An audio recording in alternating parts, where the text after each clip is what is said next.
Deadpool and உல்வரின் படம் எப்போ இருக்குது இதெல்லாம் பார்க்குறதுக்கு முன்னாடி இந்த படம் வந்து ஒரு R-rated படம். ஸோ ரெஸ்ட்ரிக்டட், ஒன்லி கிட்ஸ் மட்டும் பார்க்க கூட்டிகிட்டு போயிடாதீங்க, அடல்ட்ஸ் மட்டும் போய் பார்த்துட்டு வாங்க. ஸோ இந்த படத்தை பற்றி பார்க்குறதுக்கு முன்னாடி நீங்களும் நம்ம சேனலை சப்ஸ்கிரைப் பண்ணி பெல் ஐக்கானை ப்ரெஸ் பண்ணி அதை ஆளில் தட்டி விட்ருங்க. ஸோ வாங்க வீடியோக்குள்ளே போயிடலாம். ஸோ படத்தோட பிளாட் என்னென்னு பார்த்தா, டெட்பூலோட யூனிவர்ஸ் அழிய போகுது, அதை காப்பாற்றுறதுக்கு ஒரு உல்வரின் தேடி போகிறாரு. அந்த உல்வரின் ப்ரைமாக கெத்தாக இருக்கணும்னு சொல்லிட்டு பார்க்குறாரு. ஆனால் இவருக்கு கிடச்சதோ ஒரு மொக்கையான அண்டர்-ரேட்டட் உல்வரின்.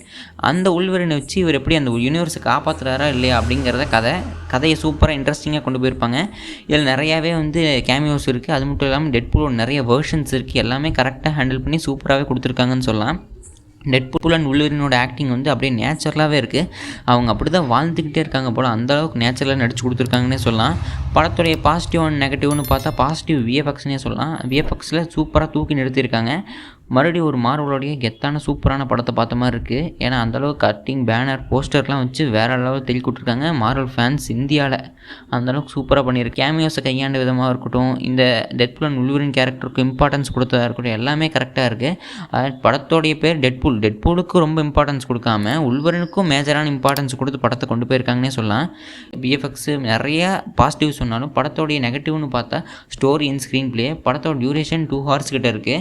அந்த 2 hours வந்து 2 hours 20 minutes 30 minutesன்னு கொண்டு போயிட்டு ஸ்டோரி அண்ட் ஸ்க்ரீன் பிளே இன்னமும் கொஞ்சம் மேஜரான விஷயங்களை பார்த்துருந்தா படம் இன்னமும் கொஞ்சம் வேறு லெவலில் பிளாக் பஸ்டர் ஆகிருக்குன்னே சொல்லலாம். ஆனால் படம் இந்த அளவுக்கு இருந்து ஆவரேஜாக இருக்குன்னு சொல்லலாம். நார்மலான எக்ஸ்பெக்டேஷனில் போனீங்கன்னா உங்களை வேறு லெவலில் சாட்டிஸ்ஃபை பண்ணும். ஒரு ரொம்பவே எக்ஸ்பெக்ட் பண்ணிட்டு போனீங்கன்னா உங்களை ஆவரேஜாக சாட்டிஸ்ஃபை பண்ணே சொல்லலாம். இன்னொரு நெகட்டிவ் என்னென்னு பார்த்தா, டெட்பூல் நிறைய இடத்துல தேவையில்லாத வார்த்தைகள்லாம் யூஸ் பண்ணியிருப்பார். தேவையான இடத்துல யூஸ் பண்ணால் பரவாயில்ல, இல்லாத இடத்துல அதிகமாக யூஸ் பண்ணியிருப்பாருன்னே சொல்லலாம். அது ஒரு சில இடத்துல ஒர்க் அவுட் ஆகிருக்காது.